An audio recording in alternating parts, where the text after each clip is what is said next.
History of Hong Kong. It's 1635 and China is just chilling. Well, actually it looked like this.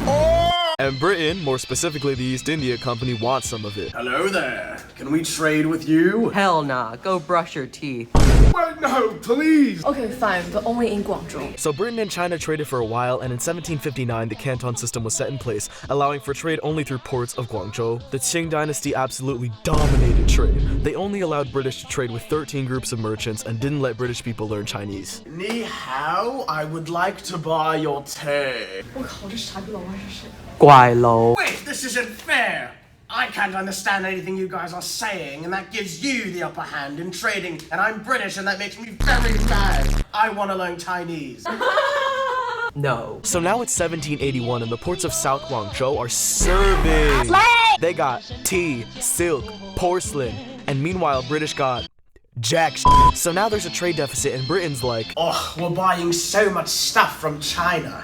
Do you want me? Do you wanna? We are buying more things than we are selling from China. We have to think of something fast that they will want to buy from us. Oh, I know. Drugs. so now the East India Company starts importing a ton of opium from India, and China like, Damn, this is so fire. but opium actually wasn't new in China. In fact, it had been there for about 1,000 years due to trade with Arab merchants. Assalamu alaikum, habibi. You want to buy some opium from me? Okay. Hola, amor. My opium is better. Okay. No, my opium is better. Okay.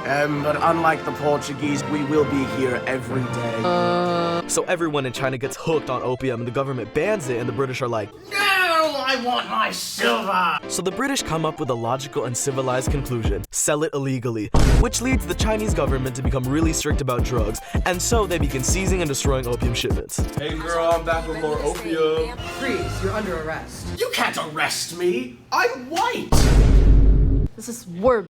In 1839, China and Britain go to war. Britain demands compensation for all the seized opium, and the Chinese are like, hell nah, why don't you compensate for the 20 million people you got addicted to drugs? So they keep fighting, and of course the British win every single battle because they're the British. So in 1842, the Qing dynasty negotiates peace, and the Treaty of Nanjing ends the war. We want 6 million silver. Okay. And Hong Kong. What? So in 1842, Hong Kong becomes a British colony. Well, we might have lost Hong Kong, 20,000 people, and the stability of our national society, but we definitely won't have an opium war within the next 20 years. So basically 20 years later, there was another opium war because China accidentally attacked a ship called the Arrow, and the British Prime Minister was like, We should go to war with China. No, don't go to war with China. I think I'm gonna go to war with China. So Britain declares war on China, and of course they won again, so they took even more of Hong Kong.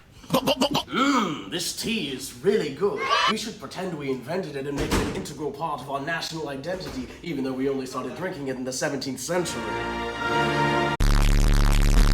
And what better way to export tea than through Hong Kong, an island Britain could do whatever they wanted with. So in 1898, Britain secured a 99-year lease of Hong Kong, making it their own personal trading port for a century. And oh boy, did a lot happen in that century. The British did what they do best and tried to make Hong Kong segregated, specifically between Chinese people and British people, but I guess the tea was too strong because it didn't work, and the Chinese and British culture blended together. OMG, it's giving syncretism. Dr. Deneen, we should get extra points for using this W term from Unit 4. Help, it's 1927 and China is having a Civil War. let's escape and go to Hong Kong. Help, it's 1966 and China is having a Cultural Revolution. let's escape and go to Hong Kong. Now Hong Kong has too many people, so they build skyscrapers. But there are still too many people, so they either have to live in cubes or be homeless. It's 1997 and knock knock, who's there? We want our land back. Oh, we're still here. And so Hong Kong was given back to China under the condition that it would remain autonomous for 50 years. It's currently 2025. You do the math. It has not been 50 years.